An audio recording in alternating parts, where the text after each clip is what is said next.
Welcome back to another vlog, man. Today I'm excited, man, because we about to have a Bible study. You know what I'm saying? I was about to go read the word and I'm like, why not bring Gangnam with me, bro? Today we're going to read some verses about productivity. These are just as much for myself as for you guys. You know, I just decided to put on the camera because over here we talk about productivity, and who better to get us productive and motivated than the word himself, man. So let's get up on into it, man. Let's go. First things first, man, always keep a Bible in your car. You know what I'm saying? I always say keep one at your crib, your car, and on your person. You know what I'm saying? In your bag or something, so you always got it on you. As you can see, we got a whole bunch of sticky notes. We got about 10 verses that we're gonna go through, and hopefully they can motivate you, get you productive. If you have any advice, any insight, any point of view that you want to share in the comment section, I'm eager to hear what you guys have to say, man. So without further ado, let's get into it. Now, disclaimer, I'm personally reading the KJV version. This is the King James version, so if I mess up some words, don't come after me. All right, first verse, man, we got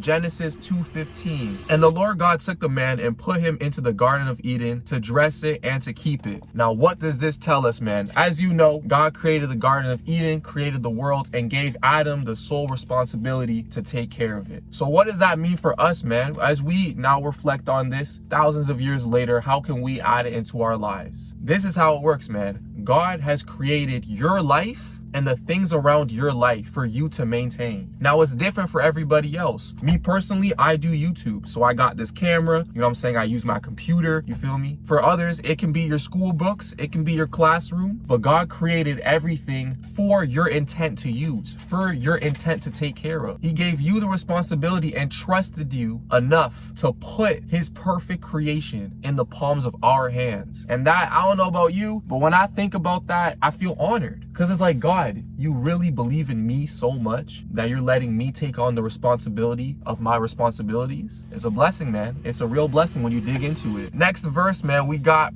Proverbs 6:6-8, man. And it goes, go to the ant, thou sluggard, consider her ways and be wise, which having no guide, overseer, or ruler, provideth her meat in the summer and gathereth her food in the harvest. Now think about that, man. Let's really think about it. Let's break it down. God created everything, right? So let's break it down to a small creation of just the ants, you know? Look how the ants is always working, always doing something. If you look at an ant, they can pick up a big ass leaf and the ant is this big. Now, what responsibilities that you have in your life that feel so big, that feel like you can't do it on your own? You can't do it. What in your life do you feel like you can't do? What in your life do you feel like is too big? The ant has a bigger disadvantage than all of us, bro. They're this big. They're tiny. In the food chain, they're like at the bottom. Mind you, we are at the tippy top of the food chain. They're at the very bottom. And yet still, they make a way to make it work. And if God provides for the little ants, what makes you think he won't provide for you? If he has in mind that the ants have to eat, oh, I gotta make sure that there's a leaf that falls near this ant nest over here so they can pick it up and put it in their little community. If God's thinking about the ants, imagine the plans that he has for you. Imagine what he has in store for you. Imagine the big ideas that he has for you. And if the ant is capable of picking up that big task, you know what I'm saying? God will be able to do the same for you. Ooh, I'm having fun with this one, y'all. Next up, we have Proverbs 15:23. And it goes, in all labor there is profit, but the talk of the lips tendeth only to penury. Let's break it down, man. As y'all know, there is a big saying. It goes, talk is cheap. You feel me? A lot of times we do a lot of this. Oh, I'm finna do this. Oh, I'm finna do that. But what does God say? He says that in all labor there is profit, but the talk of the lips is tendeth only to penury. Meaning, you can talk all this, but it's the actual work that you put in that's gonna bring you profit. The actual labor that you put into something. I can say, oh, I'm finna go make 1 million videos this year, but until I actually press record, it's all talk. It's all meaningless. But God insists and tells us that in all labor there is profit. And that's very important, because sometimes you may be doing something, you may not see the results or the fruits of your labor immediately. Sometimes it takes a little bit longer for you to see the results of the work that you put in. But God tells us that all labor is profitable. So whether it's an extra 5 minutes of studying at school, whether it's an extra 15 minutes clocking in at the job, whether it's an extra hour staying up at nighttime, all labor will bring you profit. You may not see it now, but as it builds up over time, it can only get bigger and bigger. Let's keep it rolling. Let's keep it rolling. We got Proverbs 16:3. Now, side note, Proverbs is personally my favorite book. I'm telling you, man, it gives so much gain. So much gain. But let's get into it. 16:3, it says, commit thy works unto the Lord, and thy thoughts shall be established. You ever had a thought? You're like, man, if I do this, if I do that, oh, I can get here, I can get there. Oh, if I only have to do this, if I only have to do that. God says, those thoughts shall be established. It will come to pass if you commit your works to the Lord. Now, what does that mean? That means when you're doing your work, you're not thinking of just the tangible things from it. You're thinking about how God can benefit from it. How can God's will be used in it? You know what I'm saying? When I'm making these videos, when I'm telling God, I want to be a YouTuber. God, I want to do this. I want to do that. And I'm having these thoughts. If I submit my work and commit it to the Lord, you know what I'm saying? He will make it come to pass. Let's say you're at school. Let's give you an example. You're at school. You're just trying to get an A on that test. You're trying to pass with all honors. You feel me? God says, commit your work to him and he will make your thoughts come true. You know what I'm saying? The mind is very powerful, y'all. A lot of y'all don't understand, but your mind and your brain is the most powerful computer on this world. God created the most powerful computer in the world and put it all inside of us. That's how powerful your thoughts are. You are so powerful that your thoughts can come to life. The thing that you thought of last week, you're now doing it. That's how powerful your thoughts are. So when you commit all your work to God and you implement them into the work that you're doing, you tell God, hey man, I can't study by myself, Lord. I can't take this test by myself, Lord. I can't stay consistent on YouTube by myself, Lord. I can't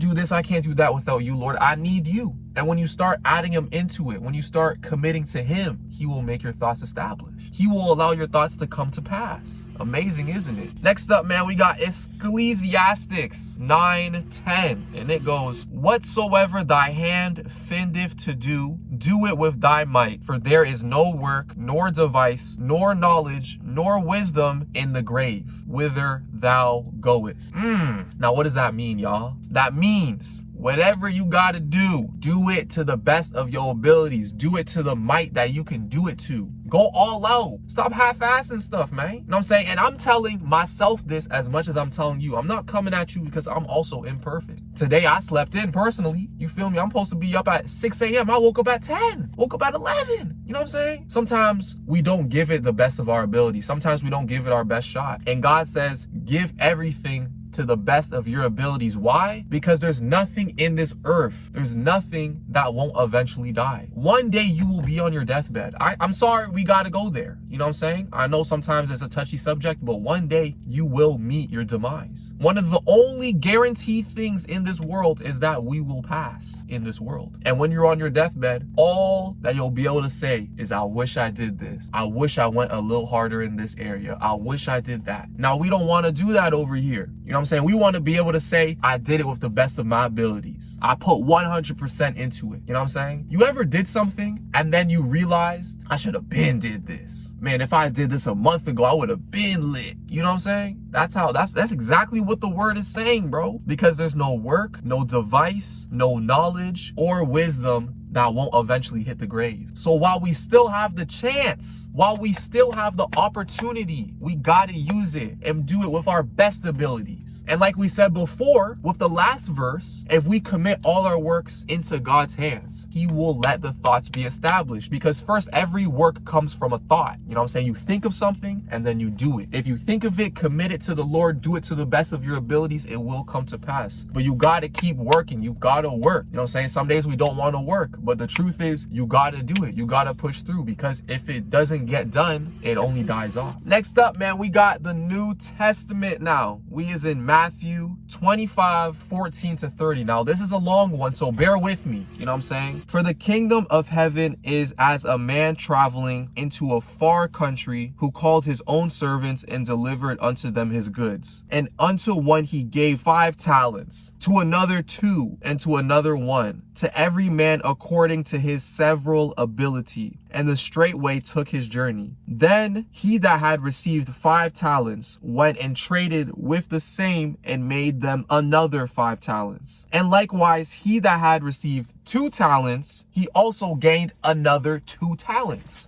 But the one that received one went and digged it into the earth and hid his Lord's money. After a long time, the Lord of those servants cometh and reckoneth with them. And so that he had received 5 talents, came and brought other 5 talents, saying, Lord, thou deliveredst unto me 5 talents. Behold, I have gained beside them 5 talents more. His Lord said unto him, Well done, thou good and faithful servant. Thou hast been faithful over a few things. I will make thee ruler over many things. Enter thou into the joy of the Lord. He also that had received 2 talents came and said, Lord, thou deliverest unto me 2 talents. Behold, I have gained 2 other talents beside them. His Lord said to him, Well done, good and faithful servant. Thou hast been faithful over few things. I will make thee ruler over many things. Enter thou into the joy of thy Lord. Then he which has received the 1 talent came and said, Lord, I knew thee, and thou art a hard man,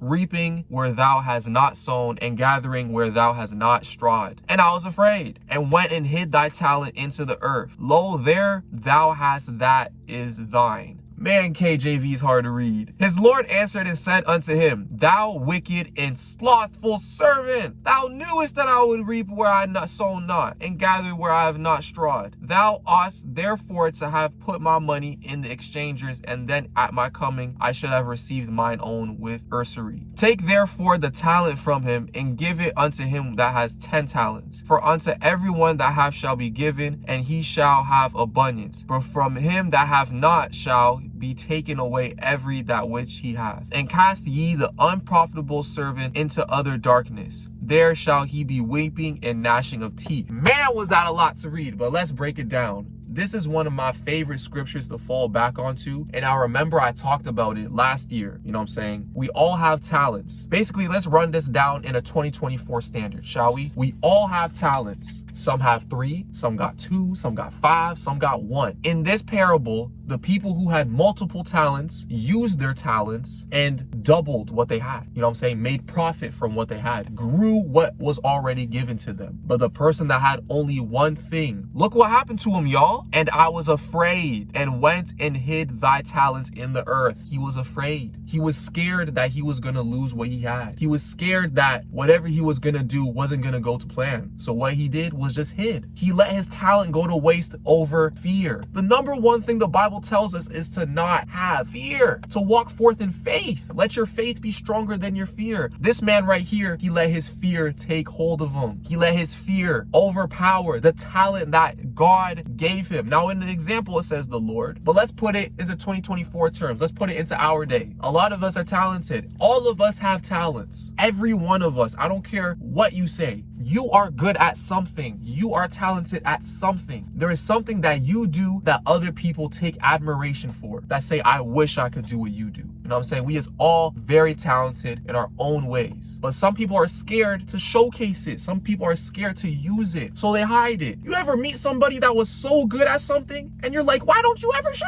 me? Why don't you do this? It'll be the best drawers, the best cooks, the best singers. So many times you run into these people and they just scared. They're afraid. They say, man, you know, I'm scared that I'm gonna get judged. I'm scared that if I start, it'll fail. God says, have no fear. Because look what happens, man. The person that hid their talent, hid means that they had it and they decided to say, nah, I'm gonna put it aside because I'm scared. They hid. The person who hid got their talents taken away, and it was given to the person who doubled their talents. You know what I mean? Another very important lesson from this is that you cannot look to the other person. Some people have 5, some people have 3, some people have 1. The main thing is that you have to use it. A lot of times we're like, God, I'm only good at this. Why couldn't I be good at that, and that like these other people, man? God says, I gave you this talent. This talent that you have, they can't do that. But I need you to do it. I need you to do it. Unfortunately, some people do it, some people don't. And God says, when you don't do it, you're gonna take it, give it to the next person. And it's unfortunate because there's a lot of talented people in this world that will never be able to see their abilities. Why? Because they have fear. But the word says, have no fear. When you commit your works to the Lord, when you understand that you're not doing this by yourself anymore, you submit yourself under him, and you understand he has the full control over the situation, All you got to do is your works. You know what I'm saying? Just show up day in, day out, establish your talent, work on your talent, work on your crafts, and God will take care of the rest, man. You see that it worked for the other people. The person with 5 doubled his to 10. Person with 3 doubled theirs to 6. So we have proof that it works, that when you put in the work, you will get the outcome. God doesn't lie, man. It's been thousands of years and not one time has one lie come out of this Bible. Not one time. Not one time. So when God tells you, you got a talent, man, you got to use it. You got to use it. Next up, man, we got Acts 20, 35 and 36. It goes, I have shewed all things, how that so laboring ye ought to support the weak, and to remember the words of the Lord Jesus, how he said, it is more blessed to give than to receive. Now let's check this out, man. When you have your talents, when you have your gifts, what do you do with a gift? You give it. And when you're focused on the giving in life, the providing in life, all else will come after. That's why it is better to focus on giving than just receiving. Let's take this into the business sense, man. Business is all about providing value. Money is all about providing value. In exchange, you get money. So when you focus on how can I give? What can I offer? What can I provide to not only myself, but the people around me, my community, my environment? That's when you'll start to grow. That's when you'll start to flourish, because you stop thinking of, oh, I need to receive me.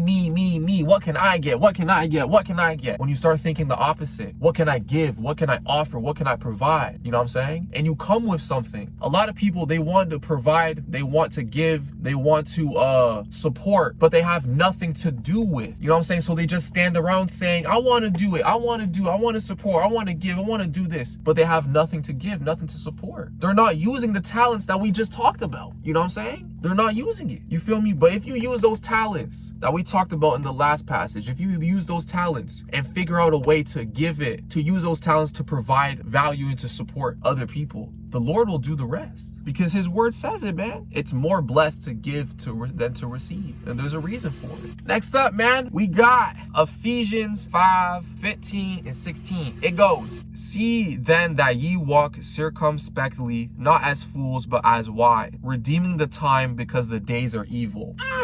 This is very, very important, y'all. And I reminisce with this one myself very much, because this speaks exactly against procrastination. Did you know that procrastination is a sin? I didn't know that until a couple months ago. You feel me? Procrastination is a sin. It's slothfulness, you know? And God says that the wise redeem the time. Now, what does that mean? It means use the time wisely. We only have 24 hours in a day, y'all. 8 of it, we sleep. So we really only got 16. Only really got 16 hours for real. Now, you may think 16 hours, that's a lot of time. But let's look at that phone right there. If that phone has over 10 hours of phone usage, you only have 6 hours left. You go to school for 6 hours, you realize your day is gone. All of us is wondering, damn, why the year go by so fast? Because half of the year we're on our phones. We're wasting time. We're not redeeming the time wisely. You know what I mean? And I'm not faulting you. You know what I'm saying? I'm imperfect as well. You know what I'm saying? There's days where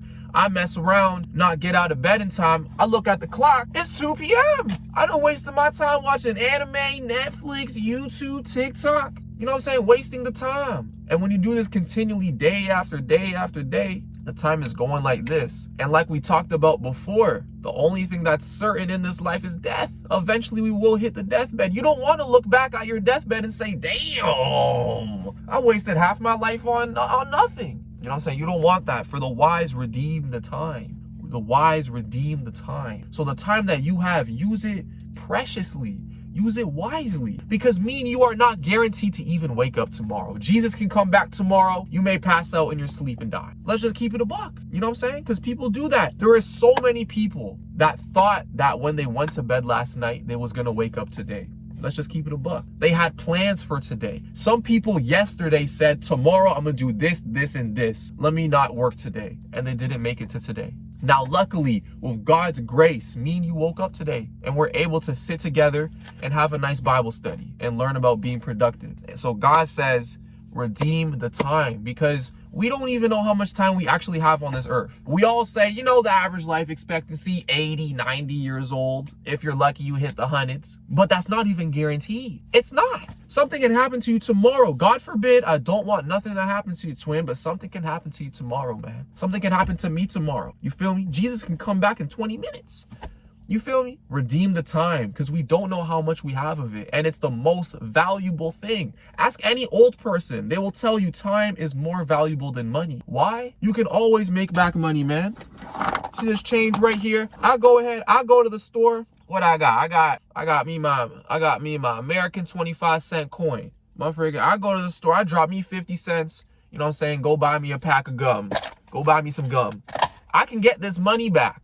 The time I spent, I can't get that time back. After you watch this video, the 20 minutes, however long this video gonna be, you cannot get that 20 minutes back. Time is the most valuable thing, yet it is the most wasted thing that we do every single day. Next up, man, the final two, Colossians 3:23, and it goes, and whatsoever ye do, do it heartily as to the Lord and not unto men. And this ties in just like what we talked about before, man. When you do your work for the Lord, it brings out a different type of drive, because you're no longer working to try and make this person over here happy. You're not working just to make your boss happy. You're not doing your homework just to make your parents happy. You're not getting good grades just to make your teachers happy. You're doing it for the Lord. You're telling the Lord, Lord, you've given me this opportunity. You've given me this chance. You've given me this blessing of just life in general. And I'm going to do it to the best of my abilities. I'm going to do it to the best that I can do. And when you do it to the Lord, he will bless you, because look at the scripture right after that. Verse 24 says, knowing that of the Lord ye shall receive the reward of the inheritance, for ye serve the Lord Christ. Serving the Lord is not just going to church. You can serve the Lord in anything you do. That's why it says, whatever you do, do it heartily to the Lord. Because you can do anything to serve the Lord. Right now, you can see it's snowing outside. My freaking snowstorm, all sorts of stuff. I can walk through this snowstorm and do it for the Lord. I'm not complaining. I'm strutting through. You know what I'm saying? Because I'm trying to make it to my next destination, right? For example, I'm reading. I'm not reading for myself. I'm not reading just to read words off a page. I'm reading to try and get closer to God. I'm doing it to the best of my ability. I'm recording videos. We back on Vlogsmas. We back on the grind. I'm not doing it just for myself. I don't care about the numbers. I don't care about motherfucking doing it so the next person can be happy. No disrespect, but we doing it for the Lord. I'm telling God, you giving me this opportunity. I cannot let it go to waste. And what does God says? He says he finna reward you crazy for it. So whatever you got going on, man, it can be the littlest thing to the biggest thing. It can be you cooking some ramen noodles for dinner tonight. It can be something light like that. Or it can be you studying for your exams, bro. Understand that God has given you the ability, the functioning, and the opportunity that the next person wishes. You know how much people, you go to Africa right now, some of them will be begging to get in your position. You know what I'm saying? So we got to take advantage of that, y'all. We can't let these opportunities pass. Sometimes we think that these opportunities will be here forever. Sometimes we are ungrateful of the situations that we're really in. And man, I can complain so much right now. I can say, yeah, my hands are cold. I'm cold inside this car. I hate that it snows. I hate that I'm in a place that's cold and it snows and I wish it was summer year round. I can complain all I want, use all the excuses I want, but understand that God placed me in that opportunity. God placed you in the opportunity. He placed you to do it. And why? Because like I told you in the last video, he knew that you could do it. Now, next one, man. Next one. Thessalonians, Thessalonians 3:10. Night and day, praying exceedingly, that we might see your face and might perfect that which is lacking in your faith. Now, a lot of people, you know, you're going through a situation where your faith is shot. Your faith is short. Maybe saying, man, I don't know how I'm going to do this. My faith is low. I'm scared. I'm worried. I'm this and that. This is the answer to raise your faith. Night and day, praying exceedingly that we might see your face and might perfect that which is lacking in your faith. Seek God, man. Seek him.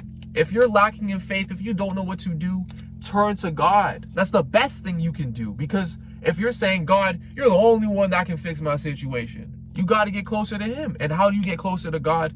Through reading, through praying, through fasting, and actively trying to seek his face. And I can tell you firsthand experience, he'll come through. He will come through. And I'm not even just saying that based off my word. I'm not saying that based off my experience. I'm saying that based off his promise. His promise that he made to you, his promise that he made to me. And I'm no different than you, man. We all human in this bit, bro. We all God's creation. So if he can come through for me, he can come through for you. But with that being said, man, that was 10 Bible verses that hopefully helped your productivity, hopefully motivated you, hopefully gave you that little oomph that you needed today to get whatever you needed done. I know it helped for me, and I really do appreciate that you kicked it with me on today's Bible study. You know what I'm saying? Let me know if y'all want me to do these more often, man, because I actually enjoy like doing it with company. You know, a lot of times if it wasn't for this video, I would have just read in my room. You know what I'm saying? I would just be in my room kicking it, doing my own reading.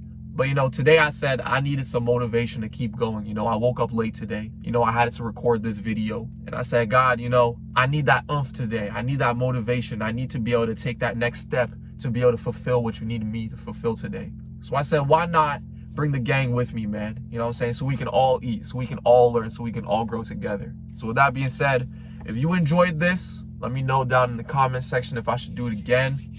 I'm going to catch you in the next video. I love you, gang. Jesus loves you, gang. And I'll see you the next time. Peace.